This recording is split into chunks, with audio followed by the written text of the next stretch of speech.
baca kebenaran ini. 2, 3, ya. Saudara-saudaraku, anggaplah sebagai suatu kebahagiaan apabila kamu jatuh ke dalam berbagai-bagai pencobaan. Sebab kamu tahu bahwa ujian terhadap imanmu itu menghasilkan ketekunan. Dan biarlah ketekunan itu memperoleh buah yang matang, supaya kamu menjadi sempurna dan utuh dan tak kekurangan sesuatu apapun. Amin. Saya beri judul khotbah saya pada saat ini adalah iman yang menunjukkan iman dan ketekunan. Kenapa kita baca sampai 8? Itu belajar tentang iman. Jadi saya sesuai judul saya beri tadi, iman yang menimbulkan ketekunan. Yang minggu yang lalu disampaikan hamba Tuhan bahwa iman kita kemarin sudah sama-sama belajar, bahkan dihafalkan. Saya yakin semua kita sudah hafal firman ini. Tapi supaya lebih menghafal lagi, saya mencoba bahwa karena iman yang menimbulkan ketekunan, iman sesungguhnya apa? Ya mungkin remaja-remaja perlu dihafalin ya, remaja supaya fokus kepada firman. Iman, Ibrani 11 ayat 1, iman adalah dasar dari segala sesuatu yang kita harapkan dan bukti dari segala sesuatu yang tidak kita lihat.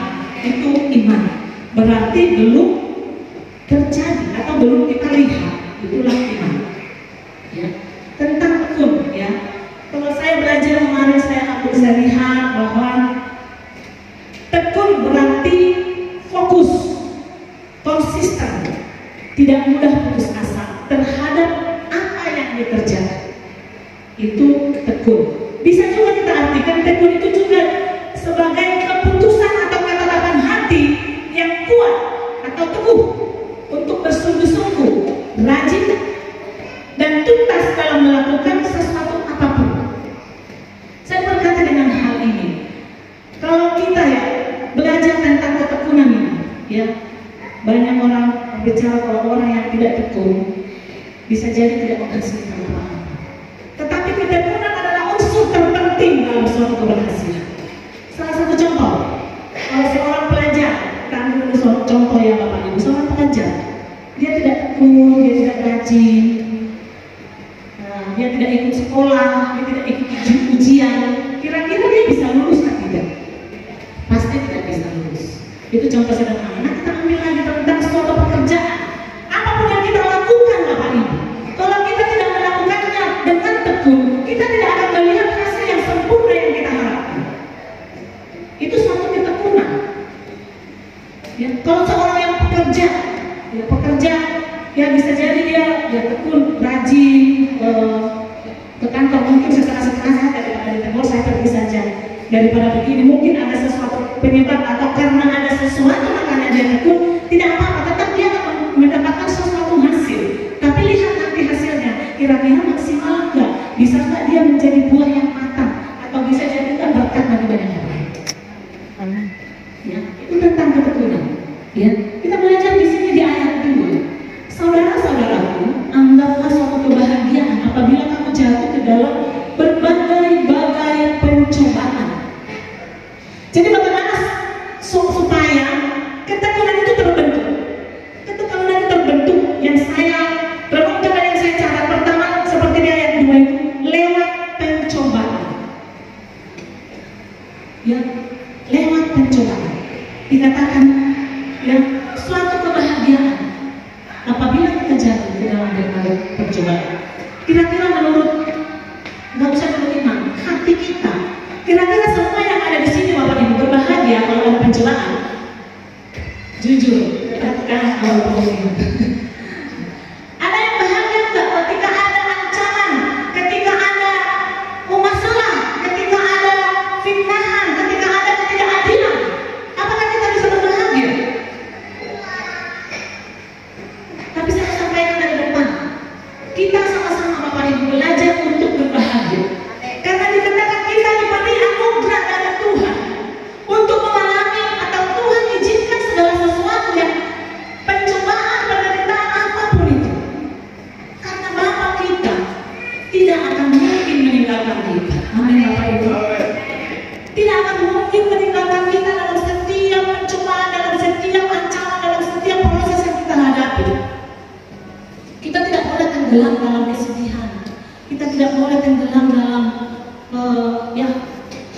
keadaan yang kita alami. Larut dalam duka, seakan-akan mau berputus asa. Ada nggak Bapak Ibu? Kita semua yang ada di tempat ini pernah mau berputus asa? Mudah-mudahan tidak ada. Tapi ketika kita berputus asa, ketika kita hampir berputus asa, percaya ada Bapa yang menyertai kita. Amin. Ada Yesus Kristus. Ya. Ketika kita berputus asa, kita kembali kepada Bapa. Kita harus tetap percaya. Kita harus tetap menjaga supaya roh yang ada dalam diri kita itu terhubung dengan Bapa, terhubung dengan Yesus selalu. Karena hanya Roh Kudus yang sanggup untuk menolong kita. Hanya Roh Kudus yang bisa membela kita. Hanya Roh Kudus yang sanggup memberikan kita kekuatan untuk melangkah demi melangkah setiap apapun yang kita kerjakan dalam kehidupan kita, untuk kita tetap kuat. Amin, Bapak Ibu. Dunia tidak akan bisa memberi solusi. Tidak akan pernah bisa. Mungkin bisa solusi, tapi hanya sesaat, Bapak Ibu. Hanya sesaat saja. Karena dunia, jawaban dunia ini tidak ada yang kekal. Masukan-masukan dari dunia ini tidak ada yang kekal. Mungkin Tuhan jawab setiap doa kita, semua berkat ekonomis, kesehatan oke. Tapi itu tidak kekal adanya. Ketika pencobaan itu datang, kita dikatakan harus berbahagia. Orang yang berbahagia pasti kelihatan dari wajahnya. Kayaknya di sini kurang berbahagia apa? Tegang karena saya pakai baju hitam kan? Ayo ibu-ibu, orang yang berbahagia pasti terpancar dari mukanya, dari gesturnya, dari gerakan tubuhnya, dari hidupnya, dia pasti bersukacita. Amin. Kalau orang yang berbahagia nanti keluar dari sini ada yang bertanya, ada yang klik atau menyakiti sedikit saja, kira-kira respon kita apa? Itu termasuk juga salah satu proses untuk mendewasakan kita, Bapak Ibu. Hal-hal itu jangan sepele. Bisa kita marah, bisa kita jengkel, ya kan? Kita dihalet orang di depan sana, kenapa dia lebih cepat? Saya juga lebih cepat. Tiba-tiba di depan terbentur batu. Itu karena apa? Ya itu kan, karena dalam hidupnya tidak selalu waspada. Jadi orang yang berbahagia adalah orang yang selalu bersukacita. Amin. Kalaupun mungkin di rumah tidak ada lauk, mungkin di rumah belum siap makanan, bapak-bapak, janganlah marahi istri, tetaplah bersukacita makannya. Dan ibu-ibu, silahkan tanggung jawabmu kerjakan dan tetaplah bersukacita. Itu merupakan proses juga, Bapak. Kelihatan itu tidak mengganggu pikiran kita, keadaan ke hati kita. Tapi kadang bagi saya itu mengganggu, Bapak Ibu. Benar nggak yang keluarga muda? Betul nggak? Tidak selamanya keluarga baru pengantin bahagia terus gitu kan. Tapi harus kita usahakan karena firman Tuhan yang berkata, ya kan? Anggaplah suatu kebahagiaan apabila kamu jatuh ke dalam berbagai-bagai ini kan lebih dari satu, Bapak Ibu. Jadi banyak yang kita alami dalam hidup ini. Proses yang kita alami pasti banyak. Yang umum paling ekonomi, kesehatan, tapi banyak tentang hati. Kalau kita belajar nanti tentang hati dikuliti satu-satu, pasti banyak proses pemulihan di sini. Amin. Nah, yang dari sekarang firman ini menegur saya, dan biarlah ini juga menegur Bapak Ibu. Kita katakan, ya, suatu pencobaan atau pencobaan itu adalah suatu kebahagiaan. Ya. Dalam catatan saya ada 3 jenis pencobaan, yaitu pencobaan yang datang dari dosa atau kesalahan kita sendiri. Jadi jangan semua ini pencobaan dari Tuhan ya. Kalau kita mencuri masuk penjara, masa Tuhan yang disalahkan? Benar nggak Bapak Ibu? Ini pencobaan yang kita datangkan dari diri kita sendiri. Kalau kita tidak patuh kepada pemerintah, kita tidak taat kepada aturan, kita kena tangkap, kena sweeping, kena ini. Jangan so, Tuhan di mana engkau? Kenapa kau tidak membela saya? Ya kan? Ini pencobaan yang datang dari dosa atau kesalahan kita sendiri. Itu yang pertama. Jadi saat hari-hari ini kita terus belajar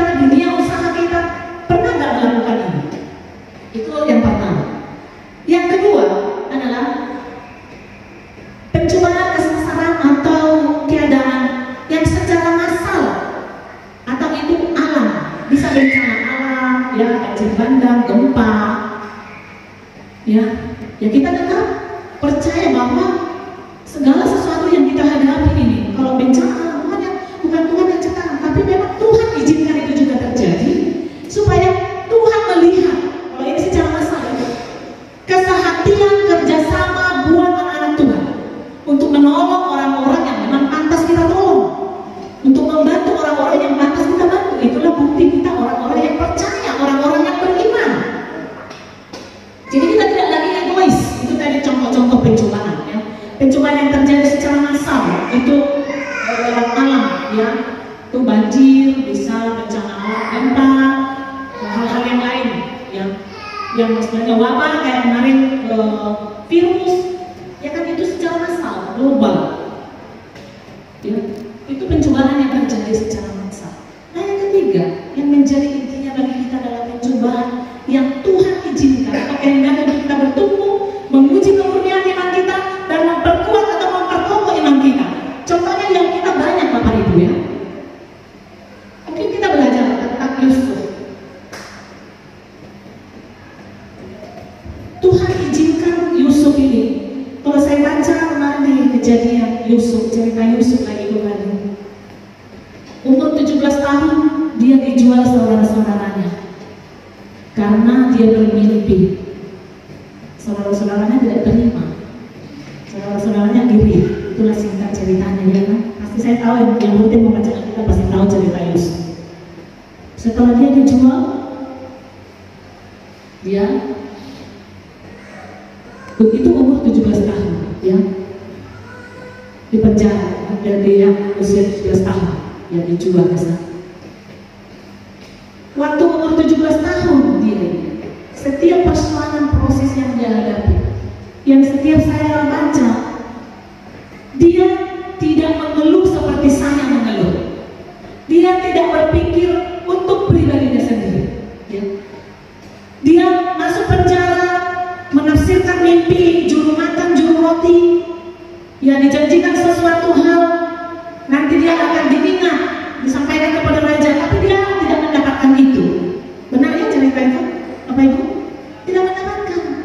Umur 30 tahun baru dia mendapatkan setiap waktu Firaun bermimpi, dia mengartikan mimpi itu. Akhirnya, ketika dia di penjara lewat mimpi itu, Firaun melepaskan. Tuhan izinkan proses kepada Yusuf untuk apa? Untuk menyelamatkan saudara-saudaranya, untuk menyelamatkan suatu bangsa. Itulah tujuan Tuhan atas Yusuf. Nah, sekarang tujuan Tuhan atas kita apa? Ketika kita mengalami itu, apakah kita sering ribut, protes, marah kepada keadaan? Sebenarnya tidak apa-apa kalau orang bilang ketika tapi cepat sadar. Selalu kita kompromi, ini daging Bu, ini daging Bu, kita masih hidup di dunia, oke. Tapi ayo kita sama-sama sadar, oh ini apa ya di balik ini, apa yang Tuhan mau dari hidupku, apa yang Tuhan mau kerjakan dalam hidupku sehingga saya alami ini. Kita tidak perlu hal kecil, hal besar, tapi yang membuat kita tidak fokus, yang membuat kita tidak menjadi iman kita tergoyahkan, itu yang kita waspadai, Bapak Ibu.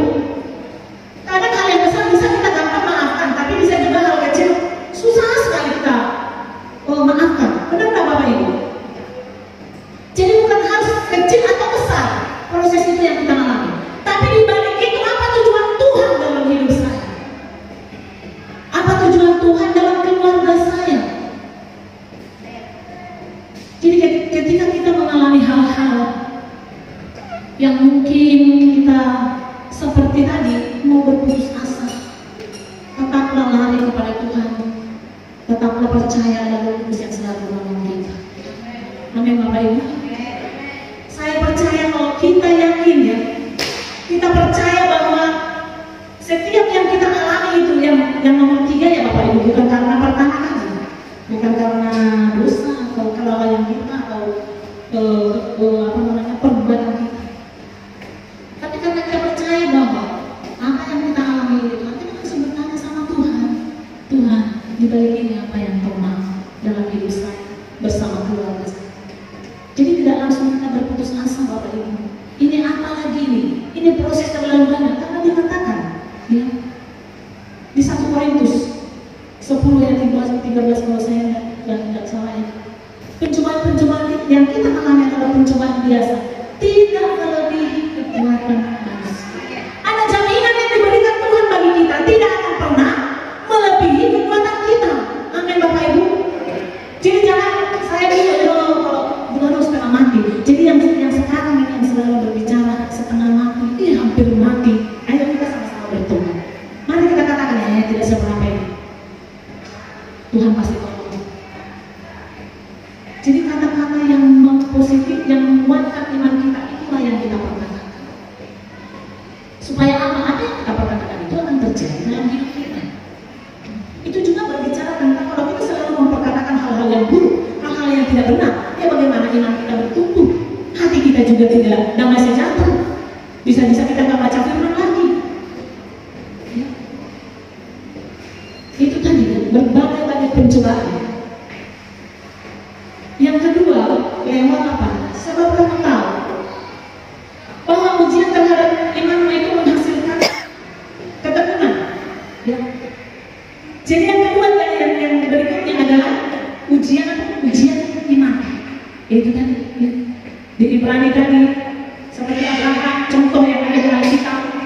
Abraham diuji, sudah lama menantikan Ishak, sudah lama sekali, tapi tetap Tuhan suruh untuk dipersembahkan untuk Tuhan. Tapi saya melihat di situ ketaatan daripada Abraham ini. Dia pergi ke Gunung Moria mempersiapkan segala sesuatunya. Dia tidak ragu tentang janji Tuhan, karena dia minta untuk Ishak dari Tuhan. Dia kembalikan kepada Tuhan. Sesimpel itu Bapak Ibu imannya. Tapi dampaknya bagi kita sekarang ini, ujian kita, contohnya apa yang ada pada kita. Apakah kita masih berani untuk memberikannya bagi Tuhan? Itu juga termasuk ujian iman. Ya. Yang ada pada kita persembahkan kepada Tuhan. Hidup kita yang Tuhan. Kalau kita sudah persembahkan hidup kita, apalagi yang ada pada kita, semua milik Tuhan. Ketika kita berjanji semua milik Tuhan. Tapi ketika kita memberi, saya masih di dunia Tuhan, setengah-setengah saja. Kan begitu Bapak Ibu. Belum sepenuhnya kita kasih hidup kita kepada Tuhan. Belum sepenuhnya kita memberi yang terbaik sama Tuhan. Termasuk ujian iman, bersyukurnya ini cerah. Waktu minggu kemarin, tema kita bulan ini adalah tentang iman. Karena hujan, banyak yang tidak hadir. Itu baru hujan, belum hujan es, hujan batu. Ya kan? Ini juga termasuk ujian iman. Belum lagi persoalan di dalam keluarga. Kalau begini sudah usah kita ke gereja. Daripada begini, lebih baik begitu. Ya kan? Keputusan yang salah saja menghambat iman kita bertumbuh. Amin Bapak Ibu. Keputusan kita yang salah, yang kita berkompromi dengan dunia ini, tidak apa-apa. Minggu depan kan masih ada hari Minggu lagi. Hari Minggu itu tidak putus-putus. Itu pernah saya dengar begini. Tetapi ketika firman ini kita dengar, apa yang kita bisa beri bagi Tuhan? Berikanlah yang terbaik. Selama nafas ini ada. Jadi kalau supaya kita bersungguh-sungguh, memang kita harus juga berkunjung pada, bukan saya bilang orang yang di rumah sakit, orang yang sakit tidak bisa berdoa ya. Tapi orang yang sudah masuk oksigen harus orang yang berdoa. Ya toh, benar. Ketika kita sehat, mari kita memuji Tuhan dengan sungguh-sungguh. Ketika kita sehat, mari kita melayani selalu, melayani bersama, semangat. Karena nafas ini sangat berharga Bapak Ibu. Kalau sehat masuk oksigen, bagaimana kita mau melayani lagi? Selama diberi kesempatan, mari kita melayani bersama-sama. Terserah mau melayani di kantor, bisa juga melayani artinya dalam kehidupan kita, apapun aktivitas kita, berikan yang terbaik seperti untuk Tuhan. Itu ujian kita, jangan di kantor kita menjadi batu sandungan, kita bekerja di mana, usaha, apapun itu yang Tuhan percayakan bagi kita. Ya, orang tidak akan menikmati kasih karunia Tuhan. Ini kan yang orang yang dikatakan Kristen, ini kan orang itu saja, omongannya nggak benar, omongannya selalu salah, tidak jadi berkat. Ini juga ujian iman kita. Ketika ada orang-orang yang di sekitar kita memperkatakan hal-hal yang tidak benar dalam hidup kita, perkatakanlah kebenaran atas hidupnya, karena itu akan meneguhkan kita juga, akan meneguhkan kita juga. Jangan kita balas. Itulah buktinya iman kita diuji, iman kita kuat, kokoh. Tapi kalau kita nggak balas, apa bedanya kita dengan dia? Amin, Bapak Ibu. Sudah melakukan, saya yakin di prinsip ini kan sudah sangat dewasa melakukan itu. Saya percaya. Tapi kita harus terus belajar. Dikatakan bahwa ujian terhadap iman itu menghasilkan ketekunan. Salah satu, ya, iman kita menghasilkan ketekunan lewat ujian. Seperti tadi saya bilang, kalau anak-anak sekolah nggak pernah ujian, ya, nggak pernah naik kelas, dari mana dia guru tahu dia tingkat kemampuannya itu sudah naik level apa belum? Dari TK, TK hanya bermain, ya, naik ke SD sudah mulai serius, di SMP serius, SMA serius, mahasiswa sudah bisa memutuskan sesuatu apapun sudah dikatakan itu dewasa secara pendidikan, secara jasmani. Tapi ketika kita ada di dalam di tengah-tengah masyarakat ini, apakah kita menunjukkan sesuatu hal yang berbeda dalam kehidupan kita? Apakah sama atau masih sama dalam dunia ini? Masih banyak komprominya, ya. Maaf untuk kita semua pelayan-pelayan. Ini juga termasuk ujian kita. Itu menyenangkan bagi saya. Ketika kita enak tidur, jangan kuenya enak tidur. Bapak Ibu, akhirnya kalau bahasa tidur tidak datang ke rumah. Apa yang kita beri satu hal yang berkah? Hidup kita ini hanya sesaat. Kalau ada tanggung jawab diberi Tuhan bagi kita, kerjakan dengan sungguh. Amin, Bapak Ibu. Ini dorongan, menegur. Saya percaya, bukan saya yang menyampaikan, tapi apapun yang kita lakukan, lakukanlah seperti untuk Tuhan, bukan untuk pemimpin, bukan untuk gembala. Ini termasuk ujian iman bagi kita.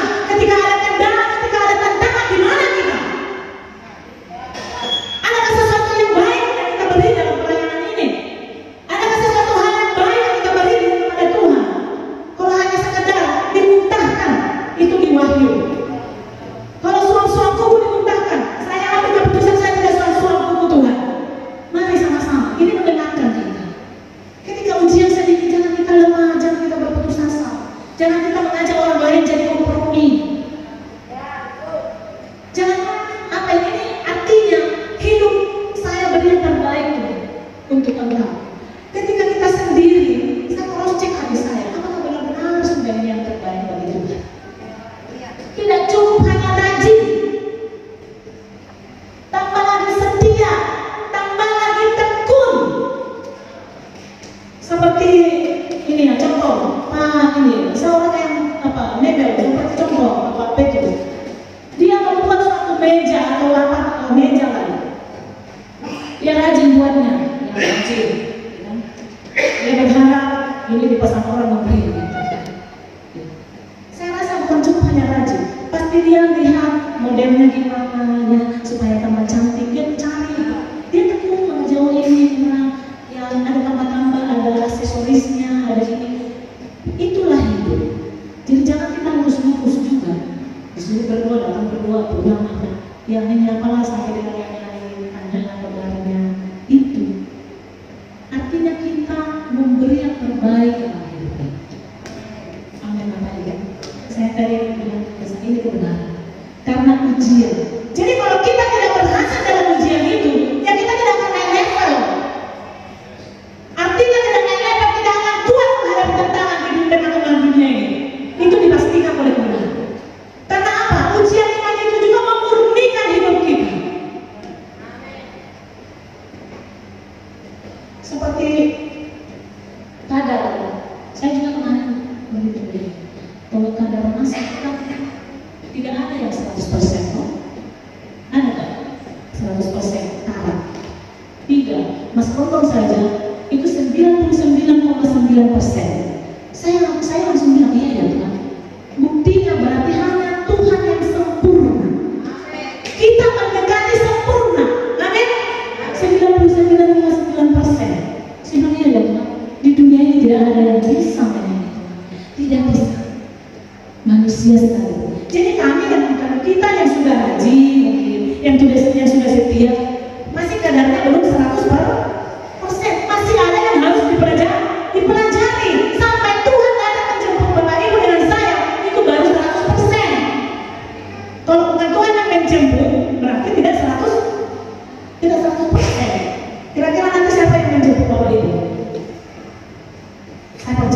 Yesus yang menjemput kita. Amin. Artinya berarti kita ini adalah orang yang percaya kepada Yesus, yang sudah memiliki iman yang teguh dan memiliki taubat. Amin. Itulah ujian. Jadi ketika kita diperhadapkan dengan hal-hal yang menyakitkan, yang seperti kata manusia tidak bisa saya ampuni, sakit, tapi ingat, biarlah itu untuk apa? Lepaskan segala, lepaskan pengampunan, belajarlah untuk terus teguh kebetulan untuk apa saya ini, untuk seperti ini. Berikan saya kemampuan Tuhan untuk saya terlepas dari hal-hal yang tidak memuliakan Tuhan, dari hal-hal yang menyakiti hati Tuhan. Karena hal itu menyakiti hati Tuhan, Bapak Ibu.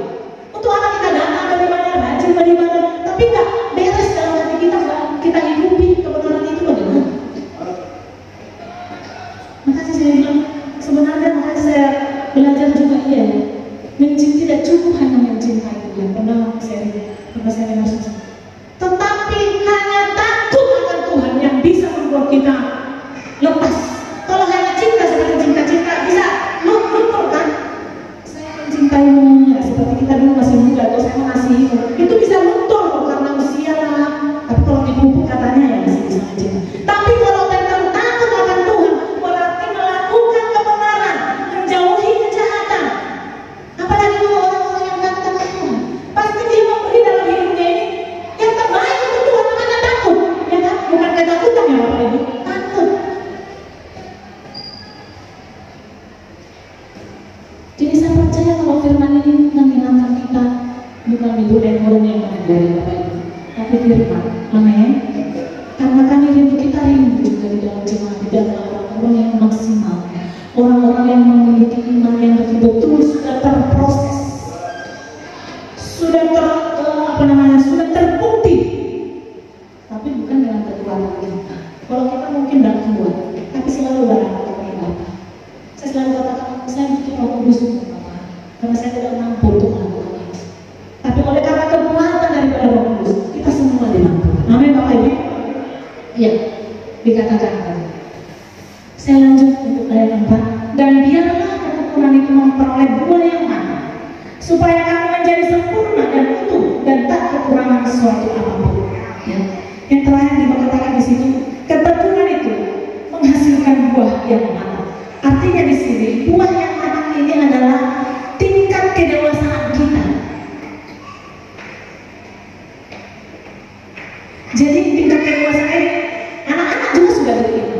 Tapi pemahaman mereka, komitmen mereka, tingkat pemikiran mereka tidak sama dengan orang-orang yang dewasa seperti kita. Jadi anak-anak ini beriman dia seperti anak sekolah minggu ini. Ini pasti kalau iman mungkin dia tidak yakin tidak terlalu dalam ya. Tapi mungkin nanti saya percaya bahwa Bapak akan kasih saya berkat. Berarti dia memiliki suatu kepercayaan, tapi kadangnya berbeda dengan kita orang-orang dewasa. Tapi firman ini katakan dan biarlah ketekunan itu memperoleh buah yang matang. Berarti buah ini dikatakan ada tingkat kedewasaan kita. Orang yang dewasa artinya apa Bapak? Orang yang dewasa kan sering dibawakan kok. Orang yang dewasa itu artinya saya sebagai guru di depan. Orang yang dewasa diartikan apa Bapak? Ya banyak orang dewasa, maksudnya apa? Apa artinya yang kita dapatkan? Orang yang dewasa salah satunya dia membuat keputusan tanpa dipengaruhi orang lain. Keputusan yang benar juga atau yang salah ya kita benci. Tapi dia membuat keputusan tanpa juga dipengaruhi orang lain. Kalau anak-anak keputusan mereka pasti dipengaruhi sama orang tua. Oh jangan begitu nak, oh ini yang benar. Tapi coba untuk jadi ini kalian ajar oh saya maksudnya seperti ini. Ya kan pasti begitu kan sudah memiliki keputusan sendiri. Sudah komitmennya sudah lebih mantap lah, berkomitmen. Ya. Menjadi dewasa utuh sempurna. Ya. Jadi perjalanan yang orang percaya itu digambarkan seperti itu Bapak Ibu. Pertumbuhan lewat proses yang kita hadapi. Dari hal-hal yang kecil itu adalah proses untuk mendewasakan kita sampai kita adalah orang-orang yang menghasilkan buah yang matang, yang dewasa, yang bisa bertindak tanpa pengaruh orang lain. Tapi percaya kepada firman, mari kita bertindak sesuai dengan kebenaran firman Tuhan. Karena banyak orang-orang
orang yang dewasa. Kalau orang yang belum dewasa, yang belum matang, bisa dia melakukan sesuatu hal tanpa berpikir orang lain bagaimana. Jadi hari-hari ini mari kita percaya, kegoncangan apapun yang terjadi di dalam dunia ini, kita pastikan jangan pernah itu mati. Karena yang memelihara hidup kita ini bukan dunia ini. Ada Bapa kita, Bapa yang baik. Yesus Kristus Tuhan, itu namanya yang sudah mati di kayu salib untuk semua penyakit yang kita alami, sudah sembuh. Semua hal kepahitan yang kita alami, kekecewaan yang kita alami, sudah sembuh. Amin Bapak Ibu. Karena apa? Karena Yesus sudah mati untuk apa itu? Saudara dan saya. Jadi sudah enak saudara beribadah, tinggal melakukan apa yang Tuhan mau. Tapi kita kendalanya apa? Tidak tahan uji. Karena lewat ujian banyak orang gagal. Ada juga anak-anak yang ujian tidak naik kelas, tidak lulus. Sama dengan iman kita. Mungkin dalam proses yang satu belum kita lulus. Mari kita terus belajar dalam proses itu supaya kita lulus. Amin Bapak Ibu. Jangan terputus asa. Jangan langsung cepat loyo. Sudahlah, memang untuk selamanya hidupnya sudah begitu, biar sudah. Janganlah. Kita berdoa bagi keluarga kita, pasangan kita, anak-anak kita. Biar kasih karunia Tuhan berlalu kasih hidup mereka, supaya mereka juga menikmati apa yang kita nikmati, seperti yang kita nikmati, mengenal Dia dengan sempurna. Amin Bapak Ibu. Jadi dimanapun kita berada, hendaknya kita menunjukkan atau bisa dilihat orang, oh ini benar-benar imannya sudah kokoh, sudah kuat. Begitupun anak-anak belajar dalam pergaulan hari-hari ini, banyak diomong, dipengaruhi. Para pelajar-pelajar yang kita kasih anak-anak kita ini harus kita backup terus mereka, cover terus. Karena sedikit saja kita lengah, dunia akan mempengaruhi mereka. Karena ada trik dunia juga untuk menghancurkan generasi Kristen. Ya, berteman dengan orang-orang yang tidak takut Tuhan, jatuh di dalam dosa, sudah habis. Kalau dia bertobat masih bersyukur, kembali masih bersyukur. Nah kalau tidak, bukan lagi di tengahnya keselamatan. Jadi perlu kita hati-hati. Itu juga berbicara tentang bagaimana kita menanamkan iman terhadap anak-anak ini. Tetap percaya kepada Yesus. Amin Bapak Ibu. Jangan pernah kita. Generasi kita ini adalah generasi yang harus kita tanamkan nilai-nilai kehidupan, kebenaran, iman.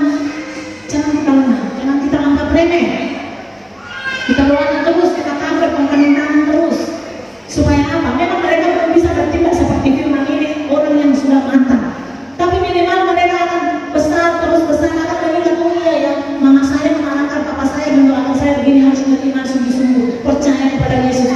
Nanti kalau ada orang di luar sana yang mempengaruhi mereka untuk menjauhi Yesus, mereka akan bilang, oh tidak, kami hanya percaya Yesus yang menyelamatkan hidup saya. Amin Bapak Ibu. Jadi kita punya pekerjaan, punya PR, bukan hanya untuk pribadi kita. Kalau mungkin pribadi kita yang hadir ini, saya percaya sudah pernah mengalami iman dan mungkin sudah melewati dan sudah menjadi orang yang dewasa dan sudah menjadi berkat. Tapi banyak di sekitar kita, anak-anak ini kita tuntut mereka. Nah, karena anak-anak belum mengerti. Nanti serahkan aja ke guru sekolah minggu. Guru sekolah minggu juga mungkin kurang paham. Serahkan aja nanti kepada guru. Gurunya juga tidak mungkin tidak kuat di dalam iman. Sampai ke mahasiswa. Akhirnya apa? Jangan salahkan orang lain. Kita sendiri yang beres. Karena kita tidak menanamkan nilai-nilai iman di kehidupan mereka. Jadi ketika kita ada, ketika kita hidup, ketika kita dipercayakan Tuhan sesuatu hal dalam kehidupan, mari kita kerjakan dengan sungguh-sungguh.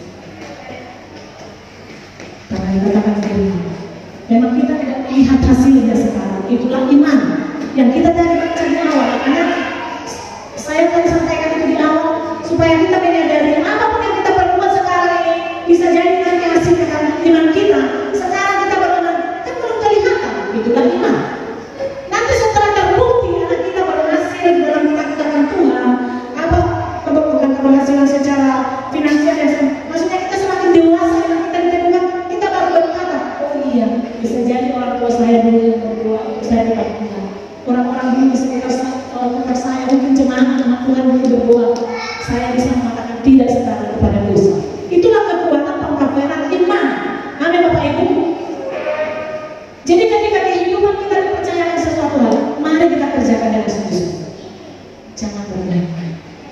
kita hadapi bukan pribadi atau manusia. Yang kita hadapi adalah Raja di atas segala raja yang memiliki kehidupan kita. Jadi kita harus terus memunculkan roh takut akan Tuhan. Kalau kita mau hidup sembrono sembarangan, ya tidak ada artinya kalau sesuai dengan kebenaran firman. Seperti yang sudah pernah disampaikan, pilihan ada di tangan kita. Kita mau memutuskan yang bagaimana? Karena Tuhan tidak bisa memilih. Kok kita kiri kan tidak bisa. Itulah hak Tuhan, hak kita dari Tuhan. Memilih sesuatu hal yang baik kepada kehidupan kita. Kalau kita dalam jalur kebenaran, kalau kita datang di gereja, ikut konser, ikut doa, ada kebenaran. Tapi kalau kita menghindar jauh, bagaimana mungkin iman kita bertumbuh? Bagaimana mungkin kita dikuatkan dengan doa-doa? Jadi sangat dibutuhkan persekutuan untuk meneguhkan iman kita juga. Kita tekun dalam kegiatan, kita tekun juga dalam semua jadwal di dalam jemaat ini. Amin Bapak Ibu.